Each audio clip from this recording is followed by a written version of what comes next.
오늘은 역대상 26장 말씀입니다. 이제 역대상도 후반부 29장까지 다 다루고 있습니다. 오늘은 648쪽 역대상 26장 1절부터 19절까지의 말씀, 하나님의 말씀으로 받겠습니다. 한 절씩 26장 말씀 1절부터 19절까지 교독하겠습니다. 고라 사람들의 문지기 반들은 이러하느라. 아삽의 가문 중 고레의 아들 모셀레마라.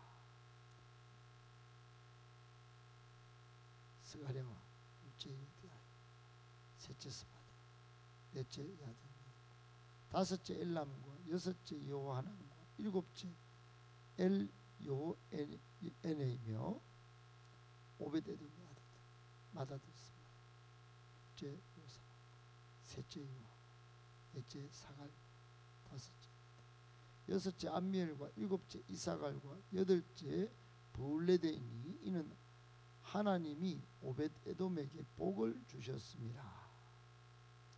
스마야 두 아들을 낳았어. 그들의 조상의 가문을 다스린 자, 큰 용사. 스마야의 아들들은 오드니와 르바엘과 오벳과 엘사밧이며, 엘사밧의 형제 엘리후와 스마갸는 능력이 있는 자이니. 오벳의 그 아들, 그 형제 다 능력이 있어. 오벳에돔에게서 난 자가 60인이니. 또 무셀레마의 아들들과 형제 18명은 능력이 있는 자라. 무라리 자손 호사의 자, 그의 장 시므, 그의 아버지가 장자로 삼았고, 둘째는 hil기야요, 셋째는 드발랴요, 넷째는 스가랴이니 호사의 아들들과 형제들이 13명이더라. 이상은 다 문지기의 반장으로서 그 형제처럼 직임 섬기는, 강문을 지키기 위하여 그의 조상의 가문을 따라 대소를 막론하고 다 제비 뽑혔으니. 실레미아는 동쪽, 그의 아들 영처럼 오사를 제비 북쪽을, 오벳에돔은 남쪽을 뽑았고 그의 아들들은 곳간에 뽑혔으며,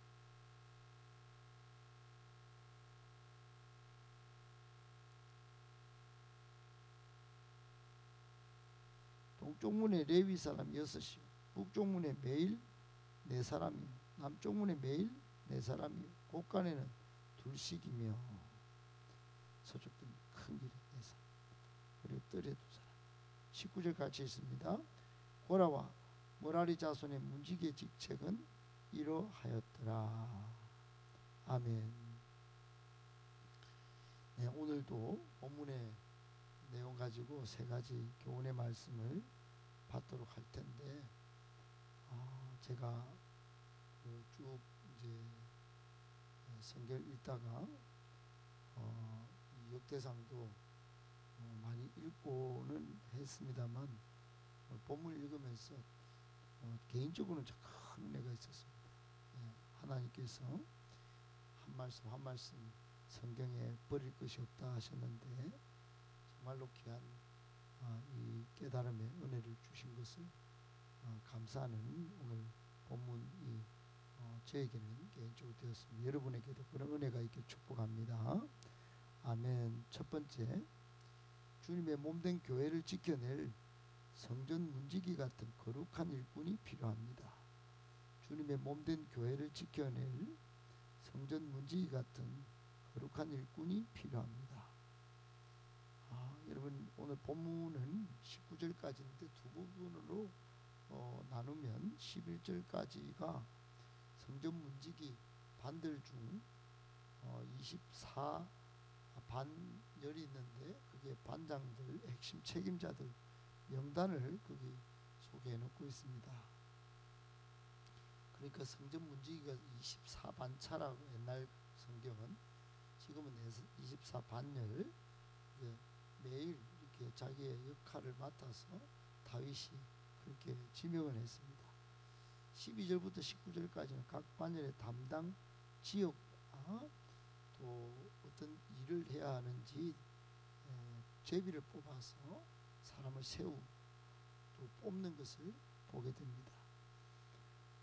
다윗은 24반열 이렇게 매번 촘촘하게 예배와 성전을 지키고 하는 그런 성전 문지기를 세웠는데 그 자신도 예배자였고 또 하나님을 잘 섬기려고 했던 그런 사람이기 때문에 문지기조차도 굉장히 이게 하나하나 정말 신경을 다 쓰는 걸 보게 됩니다. 그 중에 문지기 역할이 중요한데요. 문지기 역할이 어떤 거겠습니까? 첫 번째는 아마 밤낮 성전의 문을 지켜야 했을 것입니다. 성전의 문을 당연히 지켜야겠죠. 성벽이라고 이제 바깥에 성벽도 지키는 문지기가 있겠지만은 이 참 다윗은 성전 문지기를 이렇게 많이 세웠습니다. 그러니까 참 우리로 치면 이게 뭐 별짓을 다 한다 이럴 정도로 인력 낭비 또 사람 낭비 또 예산 낭비 뭐 이렇게 할 정도 밥 먹이고 다 해야 되니까요. 그런데 성전의 문을 지켜야 했습니다. 왜 그랬을까요? 아마 성소의 뜰에 예배하러 오는 그런 미자격자들, 즉 이방인들이나 부정한 자들 이런 사람들을 갈라내는 엄격한 하나님 말씀대로 그냥 나름대로 대충 이렇게 지키고 예배 드리도록 이렇게 한 게 아니고 구약 제사는 엄격했기 때문에 거룩을 하나님 강조하셨기 때문에 출입 관리가 필요했을 것입니다. 결과적으로 이렇게 출입 관리하면서 얻는 효과가 뭐냐? 한마디로 딱 말하면 하나님 임재의 처소인 성전이 부정한 세상의 물에 물들지 않고 거룩성을 유지하는 효과가 있었을 것입니다. 제일 컸겠죠. 다윗은 그것을 제일 신경 썼을 것입니다. 그러니 여러분 우리도 한번 생각을 해보십시다. 우리도 교회 아무나 막 엉망진창으로 들어와서 세상의 것을 여기서 노래방처럼 노래 부르고 또 세상에서 주장하던 그런 방식대로 주장해서 교회를 흩뜨리고 또 교회나 세상이나 달라도 교회에서 직분 다 주고 여러분 그런 지키는 몸된 교회를 거룩하게 지켜나가는 움직임이 없다면 이 교회가 어떻게 되겠어요?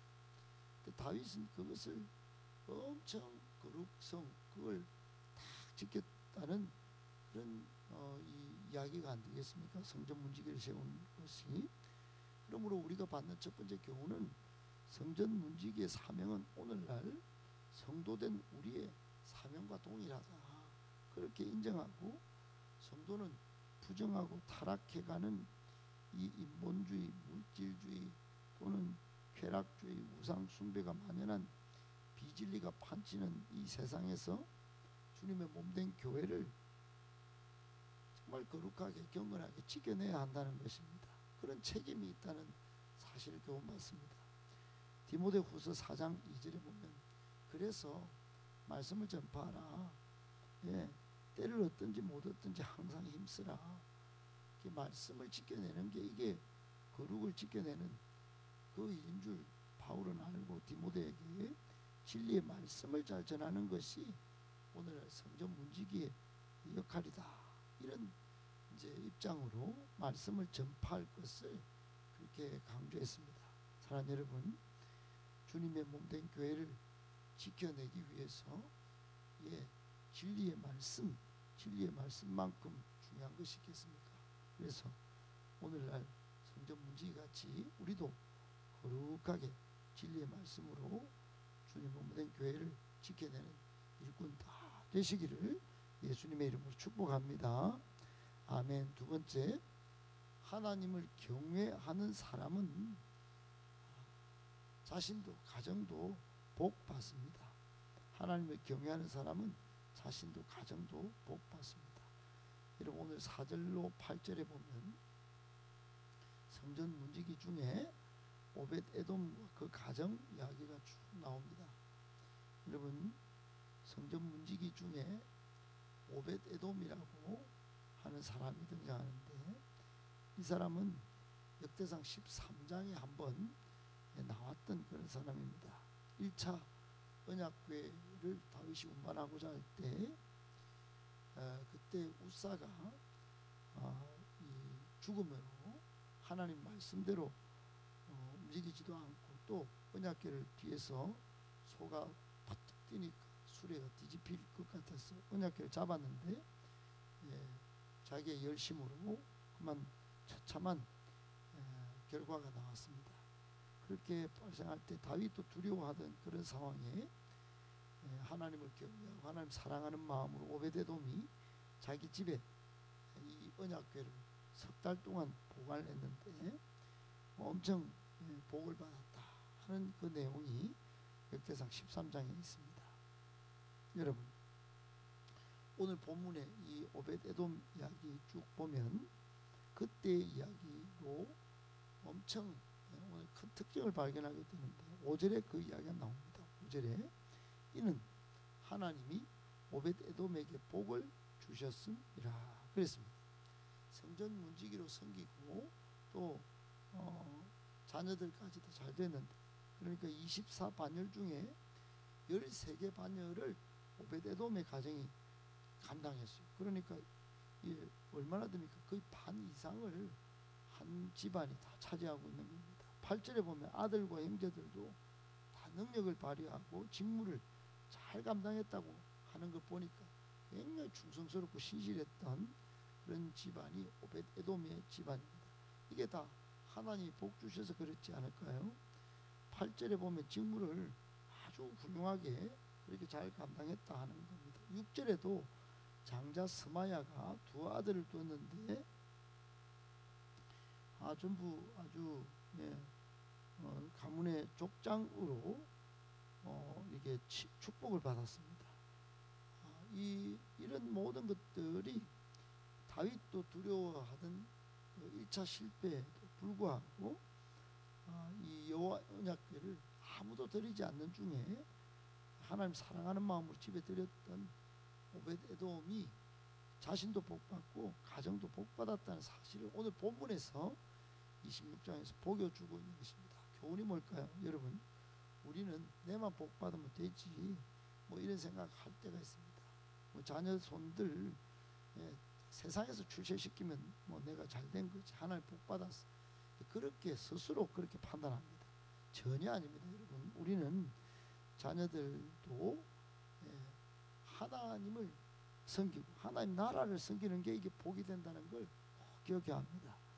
내가 하나님을 경외하고 사랑하는 마음으로 하나님께 오벳에돔이 복받았고 또 그 복을 하나님이 기억하셨다가 오늘 자녀들도 하나님의 성전을 지키고 또 복받는 것 같이 이 세상에 존경을 받고 또 직무를 잘 성실하고 정직한 삶으로 복받았듯이 우리가 하나님을 섬길 때 복받는다는 사실을 기억해야 합니다. 우리가 교훈을 받는 것은 권력이나 돈이나 명예보다도 하나님을 경외하는 이것, 하나님을 사랑하는 이것이 얼마나 중요한지 또 위기의 때라도 믿음을 발휘하는 것이 얼마나 중요한지 매사 정직하고 성실한 것이 즉 삶의 믿음이 얼마나 중요한지 하나님을 향한 한껏 다른 믿음으로 오벳에돔도 오벳에돔의 자녀들도 복받았듯이 우리 모두 그런 복을 받아 누리길 예수님의 이름으로 축복합니다. 아멘. 마지막 세 번째 작은 일, 작은 사건에도 하나님의 뜻을 구해야 합니다. 작은 일, 작은 사건에도 하나님의 뜻을 구해야 합니다.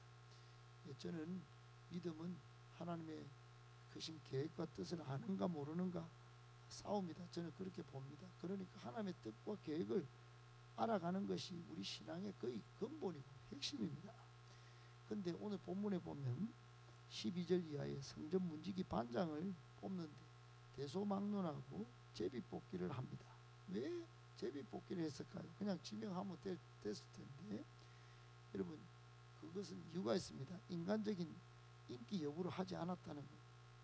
사람의 판단은 언제든지 문제 소지가 있을 수 있다는 것을 인정했다는 것으로도 볼 수 있습니다. 그래서 하나님의 주권적 뜻에 따르겠다, 이렇게 신앙을, 의지를 발현한 것이고, 움직이를 어찌 보면 작은 일일 수 있습니다. 그런데 이 일도 하나님의 뜻을 따르겠다, 그런 의지를 보인 것입니다. 사랑하는 여러분, 우리가 받는 마지막 교훈은 뭘까요? 다윗은 자신의 실수와 잘못이 있었습니다. 그러나 결국엔 이 작은 성전 문지기를 세우는 일에도 제비 뽑기를 선택해서 하나님의 뜻을 구하는 그런 행동을 보입니다.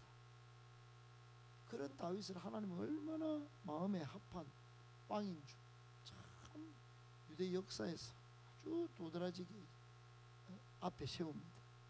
특별히 여러분, 평상시 성실과 정직한 이 성전 문지기 자체의 책임성도 있지만, 오벳에돔을 통해서 볼 때 하나님을 사랑하고 경외하는 믿음을 주목하는 이 본문의 이 내용이, 그 작은 일 작은 사건 하나도 하나님의 뜻대로 한번 해보겠다, 또 그렇게 한번 살아보겠다 한 사람이 복받고, 또 그런 다윗을 하나님을 기억하고, 이런 모습을 볼 때 사랑하는 여러분, 매 순간 우리도 작은 일 작은 사건에도 하나님의 뜻과 계획을 구해서 하나님의 뜻을 만족시키고 하나님의 계획을 따라 믿음으로 살아가는 것이 얼마나 중요한 거겠습니까? 꼭 기억하시고 하나님의 뜻을 날마다 시간마다 작은 일에도 구할 수 있는 저와 여러분들 되시기를 예수님의 이름으로 축복합니다.